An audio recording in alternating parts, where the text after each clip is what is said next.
ಎಲ್ಲರಿಗೂ ನಮಸ್ಕಾರ. ತಮ್ಮೆಲ್ಲರಿಗೆ ಗೊತ್ತಿರೋ ಹಾಗೆ ಈಗ ನಮ್ಮ 2025ನ ವರ್ಷದ್ದು ಮುಂಗಾರು ಮಳೆ ಬರ್ತಾ ಇದೆ. ಎಲ್ಲ ಕಡೆ ನಾವು ಬಿತ್ತನೆ ಮಾಡೋದಕ್ಕೆ ಎಲ್ಲ ತಯಾರಿಕೆ ಆಗ್ತಾ ಇದೆ. ರೈತರು ಬಾಂಧವಗಳ ಕಡೆ ನನ್ನ ಕಡೆಯಿಂದ ಏನು ವಿನಂತಿ ಅಂದರೆ, ತಾವೆಲ್ಲರೂ ದಯವಿಟ್ಟು ವಿಮೆ ಮಾಡಿಸ್ಕೊಳ್ಳಿ. ಕಳೆದ 5 ವರ್ಷದಲ್ಲಿ ತಮ್ಮೆಲ್ಲರಿಗೆ ಗೊತ್ತಿರೋ ಹಾಗೆ 6,64,000 ಮೇಲೆ ರೈತರು ನೋಂದಣಿ ಮಾಡಿಸ್ಕೊಂಡಿದ್ದಾರೆ, ವಿಮೆ ಮಾಡಿಸ್ಕೊಂಡಿದ್ದಾರೆ.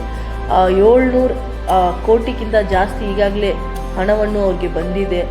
ರೈತರು ಬಾಂಧವಗಳು ವಿಮೆ ರಿಜಿಸ್ಟ್ರೇಷನ್ ಮಾಡುವಾಗ ಬರೀ 70 ಕೋಟಿ ಮಾತ್ರ ಕಟ್ಟಿಸಿರೋದು, ಅದಕ್ಕಿಂತ 10 ಪಟ್ಟು ಅವ್ರಿಗೆ ಇನ್ಶೂರೆನ್ಸ್ ಕ್ಲೇಮ್ ಆಗಿದೆ. ತಮ್ಮೆಲ್ಲರಿಗೆ ಗೊತ್ತಿರೋ ಹಾಗೆ ಜುಲೈ 31ನೇ ತಾರೀಕು ಅಂತಿಮ ದಿನಾಂಕ ಇದೆ. ದಯವಿಟ್ಟು ತಾವೆಲ್ಲ ಆದಷ್ಟು ಬೇಗ ರಿಜಿಸ್ಟ್ರೇಷನ್ ಮಾಡಿಸ್ಕೊಳ್ಳಿ, ವಿಮೆಗೆ ನೋಂದಣಿ ಮಾಡಿಸ್ಕೊಳ್ಳಿ ಅಂತ ನನ್ನ ಕಡೆಯಿಂದ ವಿನಂತಿ. ಈಗಾಗಲೇ ಎಲ್ಲ ಅಧಿಕಾರಿ ವರ್ಗವರು ಎಲ್ಲ ಕಡೆ ಪ್ರಚಾರ ಮಾಡ್ತಾ ಇದ್ದಾರೆ. ನಮ್ಮ ರೈತ ಸಂಪರ್ಕ ಕೇಂದ್ರಗಳು ಇರಬಹುದು, ನಮ್ಮ ನಾಡ್ ಕಚೇರಿಗಳಲ್ಲಿ